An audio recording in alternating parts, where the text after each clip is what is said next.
Before we conclude this chapter, let's take a good look at arguably one of the biggest obstacles to genuine empathy and emotional intelligence: ego. One of the main reasons we're often unable to appreciate another person's point of view is that we are simply too attached to our own. So attached, in fact, that we can almost forget that we share this world with others who are as devoted to their experience as we are to ours. For obvious reasons, most of us want to be right, and we want others to approve of us and like us. We want to feel special and important. We like imagining that we are somehow at the center of things. We don't want others to see our vulnerable or flawed side, or we would prefer to believe that we don't possess these characteristics in the first place. But deliberately pushing against this all-too-human tendency is essential if we are to become more emotionally intelligent and improve the way we communicate and engage with others. The trick is to step outside of one's own ego and look objectively at the defenses, biases, blind spots, assumptions, and prejudices that it introduces. This is by its nature an uncomfortable thing to do, which is why so few people do it. To get used to the idea, let's begin with the easier task: recognizing and working around other people's egos. Managing egotistical people. First things first, egotist and egoist actually denote different things. The former refers to someone who is entirely self-interested, whereas the latter usually refers to someone who holds the view that one's own self-interest is the driving force behind all human conduct. Both terms have ego, the Latin word for I, as their origin, and both will probably prove quite difficult to deal with in everyday conversation. Are such people narcissists? Not quite. Clinical psychologist and author of Don't You Know Who I Am? How to Stay Sane in an Age of Narcissism, Entitlement, and Incivility, Ramani S. Durvasula says that while narcissists definitely are egotistical, not all egotistical people are narcissists. A narcissist is selfish, but they also want affirmation and adoration, are highly sensitive to feedback or criticism, and lack the capability for reciprocal relationships, as well as the ability to self-reflect. The sad truth is that being a little self-absorbed is a rather common human characteristic. Here are some signs you are dealing with someone who's trapped in their bubbles and how to work with them. Sign 1. A tendency to be constantly self-referential. Remember the shift response? For an egotist, this act is viewed as a kind of correction. They see that something in the world is not about them, so they kindly step in to adjust it so it is. For an egotist, things are only important when they relate somehow to them. Egotists love to use the word I and will have countless creative ways of constantly turning everything back to themselves. They may have an annoying habit of sharing personal stories or opinions in situations where they are not warranted or appropriate. The hidden assumption throughout is that the purpose of the conversation is for them to showcase their unique ego, to garner attention and praise, to control and steer the conversation, or even to dominate. What to do about it? Well, running away screaming is usually not an option. But interestingly, Dr. Durvasula suggests going along with it and abandoning the hope of changing course again. Why? Because you can't force an egotist to be less egotistical, and if you attempt to do so, you risk getting drawn into a battle of the egos. Sign 2. Lack of interest for things that don't directly serve their interests. If something cannot be made to relate to the egotist in some way, expect for it to be met with lukewarm, faux interest at best, or, more typically, a complete withdrawal of attention. In a conversation in which the egotist knows little about the topic or cannot volunteer anything from their own life, they may take a back seat, get bored, or be non-committal. As unpleasant as it is to think about, an egotist only really wants to engage with things that benefit them. They may fail entirely to see the point of things that benefit others. What to do about it? As annoying as it is, Durvasula again suggests not trying to force it. There's no point appealing to an egotist's sense of higher good, or pretending that what you're talking about does in fact relate to them. Rather, find ways to ensure that you're never fully depending on their commitment. Sign 3. An exaggerated view of their own abilities. This is the kind of person who will be tempted to one-up you in conversation. On the one hand, such a person can be very blatant in blowing their own trumpet, but on the other, it can be incredibly subtle. For example, you might notice that someone tends to rewrite history and conveniently remember things in a way that paints them in a decidedly flattering light. If confronted with something negative, you may notice a strange preference for twisting things so that they make the egotist look good, even if it's something they've done wrong.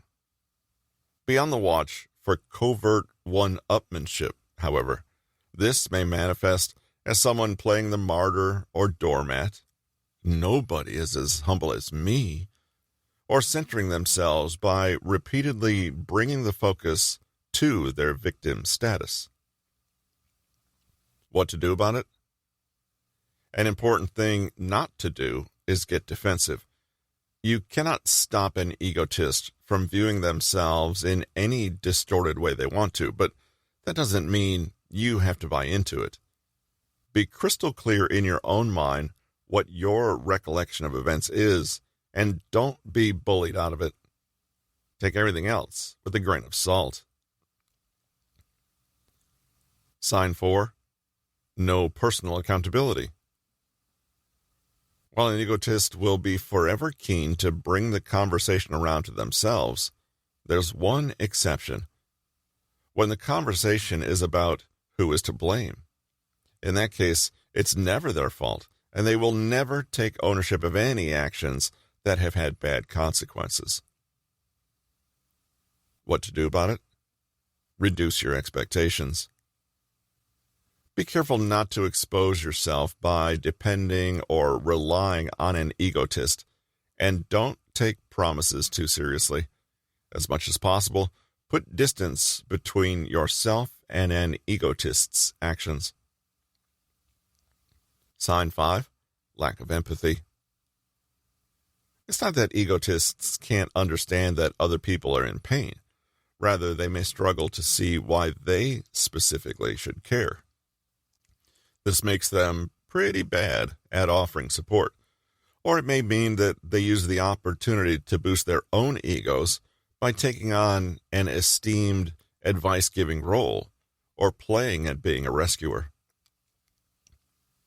What to do about it? It's pretty obvious. Do not go to an egotist for help, as they will be unable to listen and empathize. Seek out others who can genuinely offer you that support. Reading through Durvasula's advice, you might be wondering if there really isn't anything else you can do to protect yourself against an egotist. Sadly, no. Egotists do not suddenly change their behavior when its consequences are brought to their attention. In fact, they may simply double down. Instead, your best approach is to minimize contact as far as possible, maintain a strong sense of self, and make sure that you do have some people in your support network to turn to when necessary.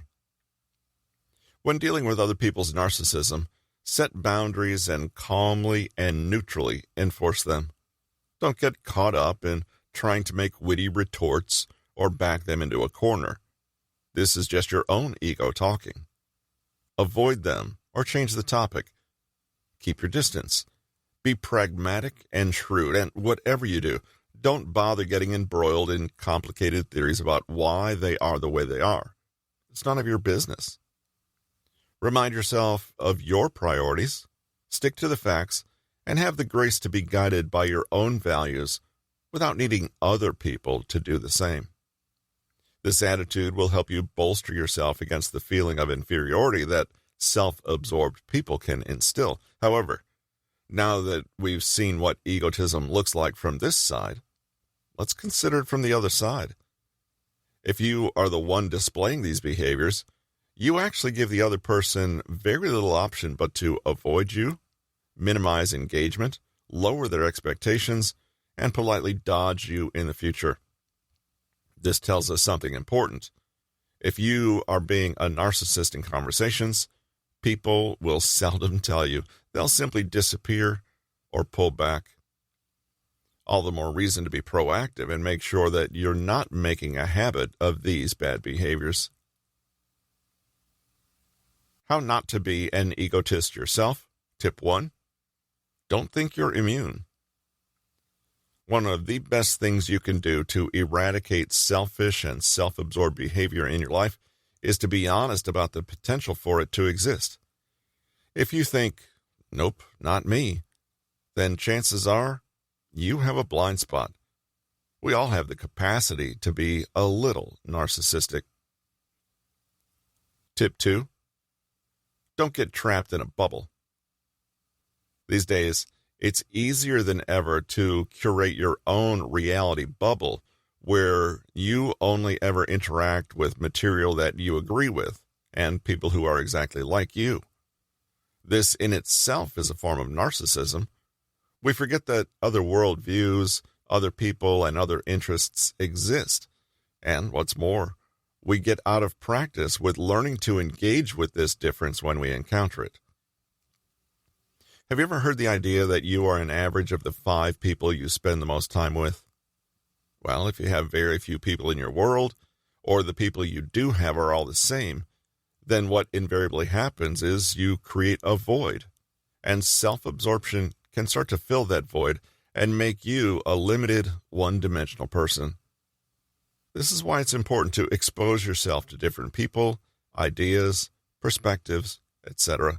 Constantly remind yourself that you are occupying just a small corner of the universe.